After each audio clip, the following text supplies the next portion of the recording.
नमस्कार साथियों, स्वागत है आप सभी का आपके अपने YouTube चैनल ज्ञानी जी में। और मैं जितेंद्र आज का वीडियो उन सभी एस्पिरेंट के लिए लेके आया हूं जो पटवारी परीक्षा की तैयारी कर रहे हैं। आज के इस वीडियो में हम देखने वाले हैं कि पटवारी परीक्षा में जो ये सामान्य प्रबंध आया इसका क्या सिलेबस है, और साथ ही साथ हम ये भी समझेंगे कि ये पटवारी परीक्षा जो है ये किस टाइप से इसमें परिवर्तन हुआ है पाठ्यक्रम में और क्यों हुआ है। जैसे कि हम अगर बात करें तो अभी तक अगर हमने देखा है तो पटवारी परीक्षा केवल पटवारी के लिए आई है, लेकिन इस सत्र में जो पटवारी परीक्षा निकली है, जो 22-23 की नोटिफिकेशन आई है यहाँ पर, इसमें मात्र ये पटवारी की परीक्षा नहीं हो रही है, यानी कि ये सिर्फ पटवारी की परीक्षा नहीं है। हम इस वीडियो में हम पूरी जानकारी देखने वाले हैं कि इसमें क्या क्या पूछे जाने वाला है और क्यों पूछा जाने वाला है। तो चलिए बिना किसी देरी के वीडियो को शुरू करते हैं और समझते हैं। सबसे पहले हम बात करें, हमने यानी कि ज्ञानी जी ने आपके लिए पटवारी जी करके एक सीरीज लॉन्च की है जिसमें हम सामान्य प्रबंध से संबंधित वीडियोस आपको उपलब्ध करवाते रहेंगे।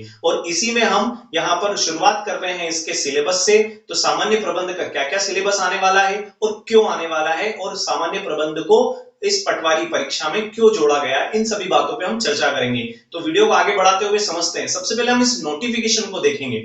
सर इस नोटिफिकेशन में ऐसा क्या है? तो नोटिफिकेशन में अगर हम देखें तो ये हम यहाँ पर परीक्षा के बारे में पूरा देख सकते हैं। जैसे कि ये जो परीक्षा है ये केवल पटवारी की नहीं हो रही है। किसकी हो रही है? समूह 2 उप समूह 4 सहायक सम परीक्षक और सहायक जनसंपर्क अधिकारी, सहायक नगर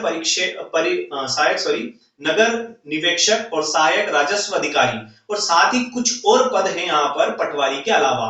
उसके बाद हम देखते हैं यहाँ पर ये पटवारी की परीक्षा। तो इसका मतलब ये है, अगर मैं 2017 और 18 का नोटिफिकेशन उठाता हूं और उसको चेक करता हूं तो इसमें यहाँ पर पता चलता है कि वो केवल पटवारी के लिए था। मतलब पहले के टाइम में क्या हो रहा था कि समूह 2 उप समूह 4, ठीक है, इन सब के लिए अलग से एग्जाम होती थी और पटवारी के लिए अलग से एग्जाम होती थी। लेकिन इस बार क्या किया गया है कि दोनों एग्जाम को एक साथ कर दिया गया है। इसी वजह से पाठ्यक्रम में भी क्या आया है? बदलाव आया है। और जो पेपर 100 नंबर का पटवारी का होता था अब वो कितने का होने वाला है? तो 200 नंबर का होने वाला है। साथ ही इसकी टाइमिंग भी यहां पर बढ़ गई है, 3 घंटे की टाइमिंग हो गई है, यानी कि आपको 200 क्वेश्चन 180 मिनट में करने होंगे।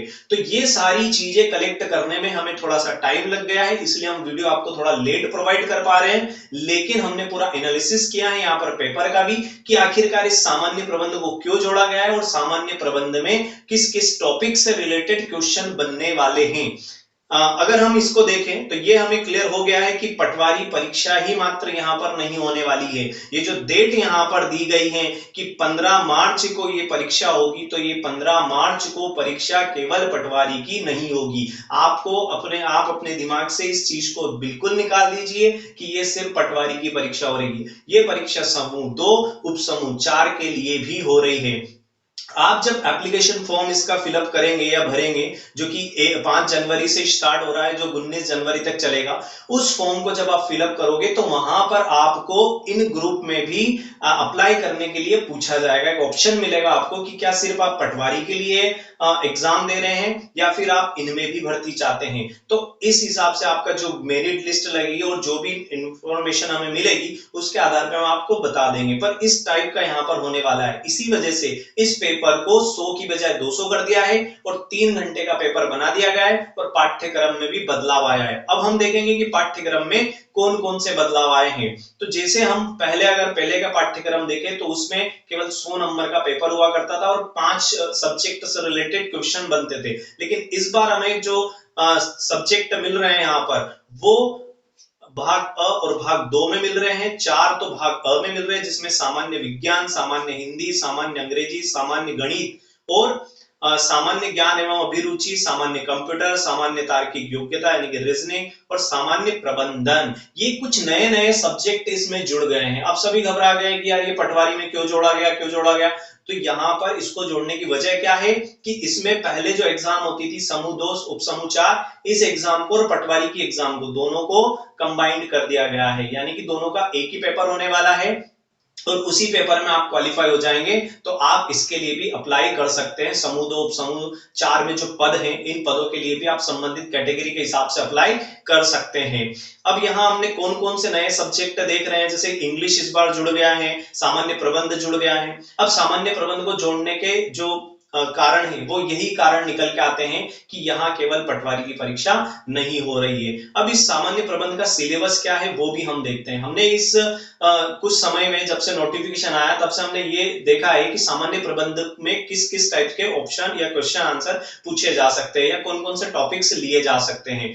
और ये हमने ग्रुप 2, ग्रुप उप ग्रुप 4 जो है इससे संबंधित जो प्रीवियस ईयर का पेपर है उनका हमने एनालिसिस किया है और उनके कुछ टॉपिक्स हमने निकाले। उन्हीं टॉपिक्स के बेसिस पे हम आपको यहाँ पर इसका सिलेबस बता पा रहे हैं, क्योंकि इसका ऑफिशियली सिलेबस अभी तक नहीं आया है। तो बाकी यूट्यूबर या बाकी कहीं सोर्सेज से आपको अगर इसका सिलेबस मिल रहा है तो मुझे कहीं लगता है कि वो कहीं ना कहीं थोड़ा सा उलझन भरा हो सकता है, क्योंकि ये जो अभी तक ऑफिशियली तरीके से अनाउंस नहीं किया गया है कि सामान्य प्रबंध में क्या क्या आने वाला है। तो ये जो है हम समूह 2 और उप समूह 4 के आधार पर हम आपके पास सिलेबस लेके आए हैं, जिसमें यहाँ पर प्रबंधन एक परिचय इससे संबंधित क्वेश्चन आ सकते हैं, जिसमें आपको प्रबंध क्या होता है, कितने प्रकार से इसके क्या क्या कार्य होते हैं, इसके स्तर कौन कौन से प्रकार के होते हैं, इस टाइप के यहाँ पर इस टॉपिक में से क्वेश्चन बन सकते हैं।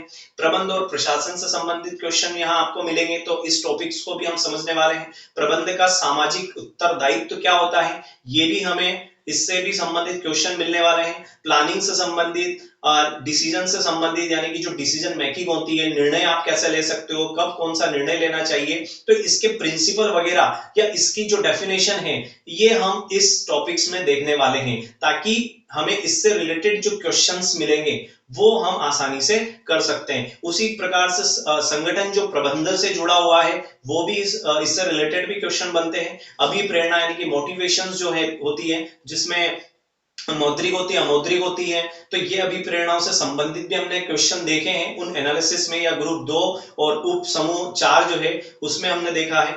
उसके बाद हम बात करें तो प्रशासनिक प्रबंध के उपचार संचार इनसे संबंधित हमने क्वेश्चंस देखे हैं और उन्हीं के बेसिस पे हम आपको ये सिलेबस प्रोवाइड करवा रहे हैं। और कार्मिक प्रशासन या प्रशासनिक नेतृत्व है इससे संबंधित भी क्वेश्चन हमने देखे हैं।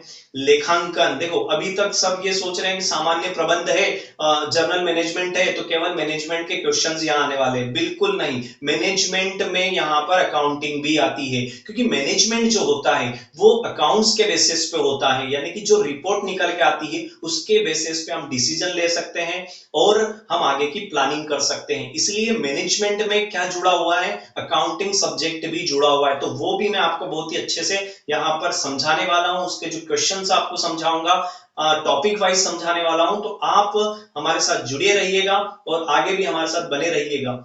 आगे देखें तो इसमें ऑडिट अंकेक्षण जो होता है, जो चार्टेड अकाउंटेंट काम करता है ऑडिट का, उससे संबंधित भी क्वेश्चन यहाँ पर आने वाले हैं। उसके बाद मार्केटिंग, देखो ये सारा पूरा एक बिजनेस मॉडल यहाँ पर दिख रहा होगा आपको, क्योंकि जो प्रबंध है वो एक बिजनेस एक्टिविटीज से रिलेटेड है। तो यहाँ पर अकाउंटिंग भी पूछा उसने, अंकेक्षण भी पूछ रहा है और विपणन संबंधित पूछ रहा है, क्योंकि हमने जो पद देखे हैं यहाँ पर उसमें राजस्व पद भी हमने देखा है, तो उनसे संबंधित क्वेश्चन यहाँ पर आपको मिलने वाले हैं। अगला हम देखें तो मानव संसाधन प्रबंधन, ये भी इसी से संबंधित है और इसमें भी यहाँ पर इस टॉपिक से भी क्वेश्चंस हमें मिलने वाले हैं इस पटवारी परीक्षा में। उसके बाद देखें तो खरीद और स्टॉक मैनेजमेंट और ई कॉमर्स, जो कि अभी आधुनिक युग का जो व्यापार करने का तरीका है वो ई कॉमर्स है, तो इससे संबंधित भी काफी प्रश्न हमने देखे हैं समूह 2 और उप समूह 4 में। तो उन्हीं पेपर का एनालिसिस करके हमने ये आपको सिलेबस प्रोवाइड किया है और इन्हीं सिलेबस के आधार पे ज्ञानी जी यानी कि मैं आपको यहाँ पर ऑब्जेक्टिव